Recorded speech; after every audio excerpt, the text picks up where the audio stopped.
Hello and welcome back to Raving Eagle Media Presents Rob and Mike's N3-Nostalgia, News, and Nonsense.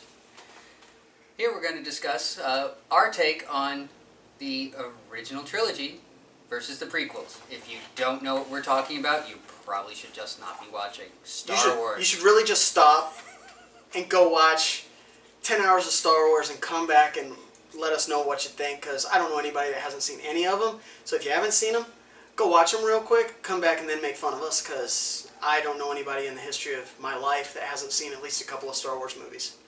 Yeah, and there are some that have watched everything. Clone Troopers, the comics, you name it. So, everybody bashes on the original trilogy versus the prequels, you know, because, I mean, like, one person I knew joked, heck, you want to see the progression made from A New Hope all the way to Return of the Jedi? Watch them in reverse order and watch all the special effects. Just wow. You know. But, I mean, the prequels had their point.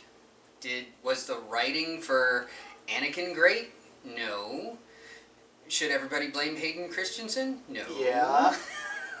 He was just trying to do what he was handed. Here, go on screen. Steaming pile, try it out. Yeah, go on screen and, you know, recite this steaming pile of garbage and try to make it sound convincing. Okay, the prequels were not horrible, but they were bad. The first Phantom Menace had 6 minutes of great material. That's the extent of it. There's probably 6 minutes of it. I don't want to see Jar Jar and his boys out there surrendering and beating up destroyer droids and all this crazy stuff. The political stuff in Phantom Menace was kind of interesting, how it set you up to understand the way you went from the way the universe was to what you got when Tarkin and the Emperor dissolved the Senate at the beginning of A New Hope, and then he now has direct command of the government. Okay, you don't really think about that, but that's actually a big thing, because that takes the time from the end of Revenge of the Sith all the way to A New Hope. From when the Death Star begins being constructed, Vader gets a little older, all this cool stuff happens, all those years accumulate. It takes him all that time to get the universe in line to where he has direct control of everything. So that means there's scattered battles and all kinds of cool stuff that they could really get into if they wanted to, where the Emperor had to go squash, say, an Outer Rim area, or maybe the banking guild's like, forget you, we're not playing nice with you. And we know expanded universes went into a lot of these things, but since they pretty much said, we're not counting that as canon, we're going to chuck that out the window, they could really go back and do some of this as a Star Wars story like they're doing this winter with some of the Death Star stuff, with the Rogue One. Yeah, with Rogue One. So they could really go into that and have some fun, and they could change it, because Abrams has said, well, I'm just going to take expanded universe, chuck it out the window, and that's just the way it is. Which, for better or worse, since he's made that precedent, he can do whatever he wants. So it might not be a bad idea to go through and enjoy some of those pieces that happened from Revenge of the Sith to A New Hope more in that era, because there's a lot of stuff that's probably happening in thousands and thousands of worlds all over there, where the Empire's coming in to subjugate people that are like, we don't want to play your rules, so go away. The Senate's still our guys in charge. So as he's consolidating the remaining power he needs to.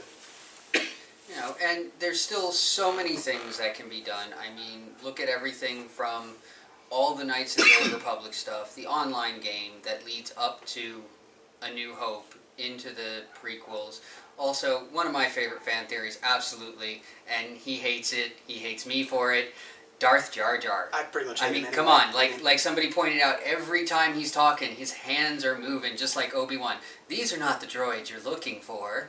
You know, I mean, that would just be funny if Abrams did that, if, you know, Darth Jar Jar just came out and been like, I get to stop talking like this shit now.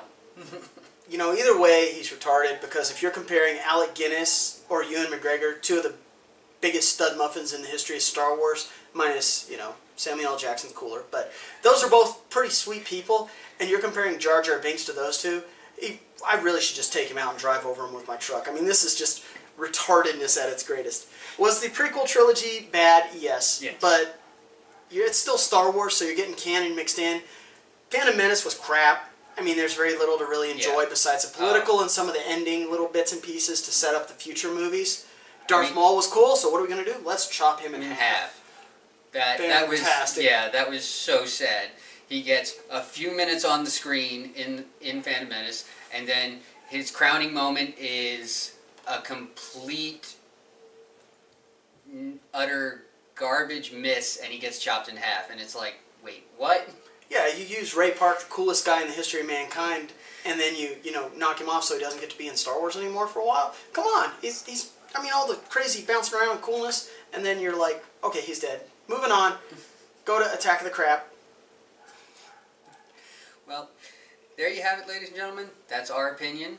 Let us know what you think in the comments below. And as always, if there's something you'd like us to review, if there's a fan theory you think we should have seen for anything that we discuss or anything we haven't discussed, you want to point something out to us, let us know. We'll try to cover it. We'll go through things. Suggestions are welcome, It'll help us improve and allow us to grow with you. So, again, as always, thank you for watching and have a great day. That's Rob. I'm Mike.